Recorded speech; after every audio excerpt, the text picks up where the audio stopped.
Fiecare om are puterea de a schimba lumea. Chiar și cele mai mici acțiuni pot avea un impact semnificativ asupra comunității noastre. A fi deschis la noi idei ne îmbogățește viața. Acceptarea diversității de gândire ne ajută să ne extindem orizonturile, să învățăm unii de la alții. A învăța să iertăm este un dar pentru noi înșine. Iertarea ne eliberează de povara resentimentelor și ne permite să ne concentrăm pentru viitor. Fiecare moment de bucurie merită să fie sărbătorit. Aprecierea momentelor frumoase, oricât de mici, ne îmbogățesc viața și ne aduce fericire. A fi umil ne face mai accesibil. Umilința ne ajută să ne conectăm mai bine cu ceilalți, creând un mediu în care oamenii se simt confortabili să interacționeze cu noi. A avea încredere în sine este esențial pentru succes. Încrederea în propriile abilități ne permite să ne asumăm riscuri și să ne urmăm visurile cu determinare. Fiecare zi este o pagină albă în povestea noastră. Fiecare zi ne oferă ocazia de a scrie noi capitole în viața noastră, pline de experiențe și lecții. A fi generos aduce fericire în viața noastră. Generozitatea nu doar că ajută pe ceilalți, dar ne îmbogățește și pe noi, aducându-ne satisfacție și bucurie. A învăța să ne adaptăm este cheia supraviețuirii. Flexibilitatea în fața schimbărilor ne ajută să facem față provocărilor și să ne menținem echilibru în situații dificile. Fiecare om are un talent unic de oferit. Recunoașterea și valorificarea talentelor fiecăruia contribuie la diversitatea și îmbogățirea comunității noastre. A fi pozitiv atrage lucruri bune în viață. O atitudine optimistă ne ajută să atragem oportunități și să ne încurajăm de oameni care ne susțin.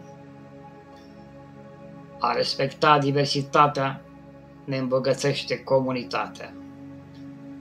Acceptarea și celebrarea diferențelor dintre oameni continuă la crearea unui mediu mai inclusiv și mai armonios. Fiecare zâmbet poate schimba o zi. Un simplu zâmbet poate aduce bucurie și speranță, având un impact pozitiv asupra celor din jur.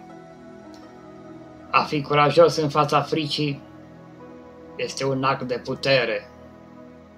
A înfrunta fricile noastre ne ajută să depășim limitele și să ne dezvoltăm personal. A învăța să ne bucurăm de călătorie, nu doar de destinație. Apreciez fiecare pas al procesului, dar nu rezultatul final, pentru a trăi o viață plină de satisfacție. Fiecare alegere pe care o facem ne definește. Deciziile noastre mari sau mici conturează cine suntem și direcția în care ne îndreptăm. A fi conștient de emoțiile noastre este esențial. Înțelegerea și gestionarea emoțiilor ne ajută să ne îmbunătățim relațiile și să ne menținem sănătatea mentală. Fiecare om are nevoie de sprijin la un moment dat. A oferi și a primi ajutor este o parte naturală a experienței umane care ne întărește legăturile.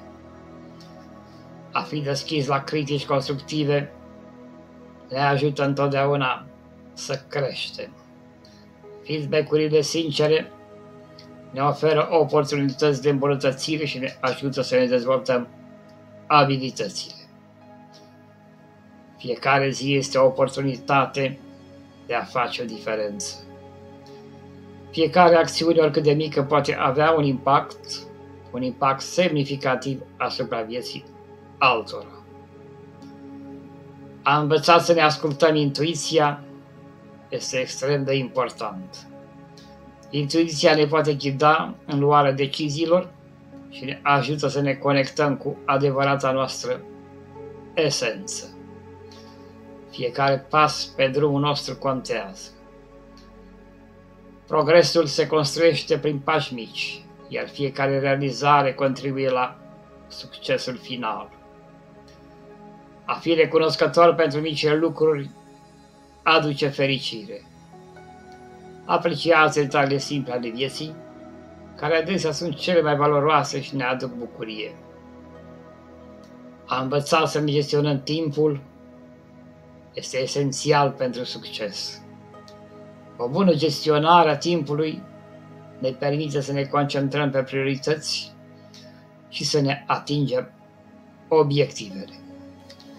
Fiecare om are puterea de a inspira pe ceilalți. Acțiunile și atitudinile noastre pot influența pozitiv viețile altora, motivându-i să-și urmeze visurile.